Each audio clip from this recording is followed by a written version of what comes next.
Hi guys, this is Taylor, and I'm here today with a book haul, which I need to immediately follow by my announcement of a book buying ban. I'll outline the specifics of my book buying ban towards the end of the video, but first let's get into the good stuff, so to speak. This is really not a ton of books by my standards, but I have been trying to be somewhat conservative in the past few weeks, just in light of all the new releases that I've been investing in this year. So the first book I want to show you is The Kitchen God's Wife by Amy Tan. This is pretty much a modern classic, and I'd been wanting to own it in this beautiful hardcover edition because I feel like this is one of the most iconic cover designs of the last 50 years or so. I could be totally alone in that opinion, but that's just fine. I actually picked this up at a restaurant called the Traveler Restaurant. It's just off the highway somewhere in Connecticut. You get a free book with every meal. The ground floor is like a diner, and then the basement is just filled with books, and you can go and pick out a book at the end of your meal. Just a fun fact about where this came from. The next four are actually library donations from a single person. He just happened to bring in a lot of really high quality children's books, and I was like, hell yeah, I'll read some children's books. First one is Coraline by Neil Gaiman. I have yet to encounter anyone who read Coraline and didn't love it, so that's a good enough recommendation for me. I also picked up Charlie and the Chocolate Factory and Charlie and the Great Glass Elevator. I've never read any Roald Dahl at any point in my life, and I would love to rectify that, especially starting with a story that I already kind of know and love. And probably the most exciting one for me here is actually The Doll People by Anne M. Martin and Laura Godwin. When I first laid eyes upon this, it like triggered a deep brain memory of this being read to me during story time in first grade. I don't really remember anything about this except that as a class of 6 or 7-year-olds, we were all collectively obsessed with this. So to hold the attention of first graders for an extended period of time, I'm thinking it must be pretty good, even if you're maybe 20-something, maybe. Switching gears, I also picked up a copy of What We Lose by Zinzi Clemens. This came out last year, and it was pretty widely read around my corner of booktube. This is about a young woman who is mixed race and whose mother was from South Africa, so she's really at the intersection of a lot of identities. And I believe a large portion of this book focuses on the loss of her mother and her grief and how that affects the way that she personally identifies. I also finally have a copy of Frankenstein. I kind of hate this cover, but it doesn't have to be my forever copy. I feel like I'm incredibly overdue to read Frankenstein, but I'm thinking of making it one of my spooky reads this October. Now, bear with me because I also have a thriller. This is The Daughter by Jane Shimilt. I am kind of interested in dipping my toe into thrillers just because the fast pace really appeals to me, and sometimes I really do crave a book that I can just zip right through. This is a domestic thriller about a daughter's disappearance.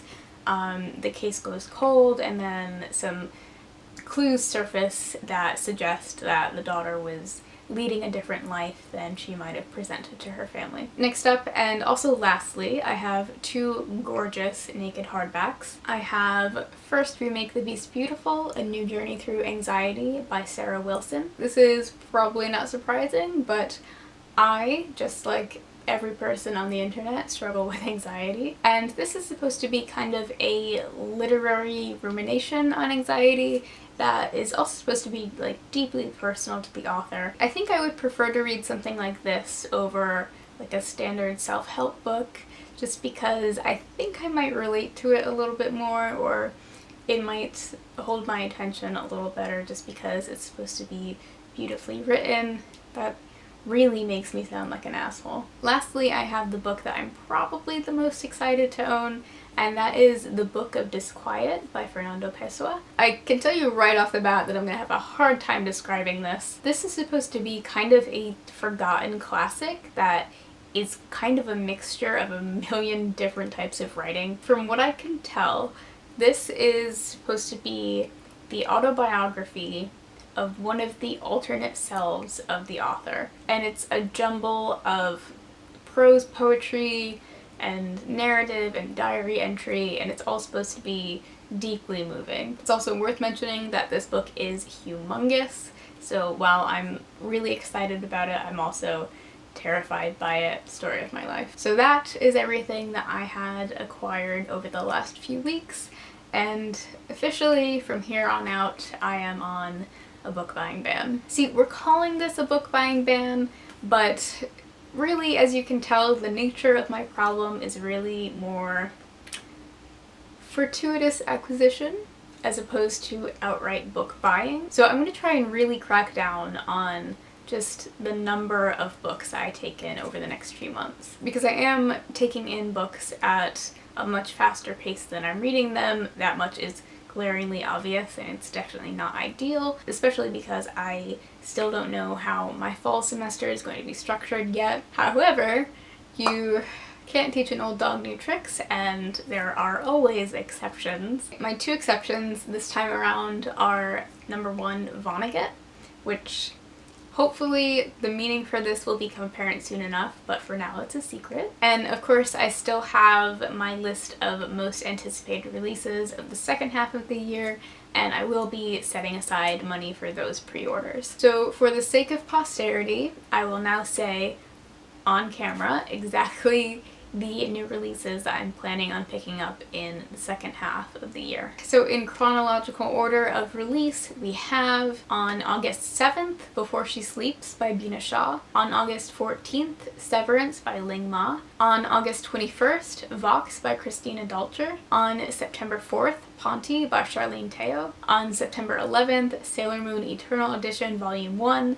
The release for this one has been pushed back twice, so I'm actually praying that it is honestly released on this day. On September 25th, An Absolutely Remarkable Thing by Hank Green. On October 2nd, The Flame by Leonard Cohen. On October 9th, Killing Commendatore by Haruki Murakami. On November 13th, Fox 8 by George Saunders. And on November 27th, The Frolic of the Beasts, which is a newly translated novel by Yukio Mishima. At this point you might be saying, Taylor, you're still planning on buying quite a few books in the second half of the year.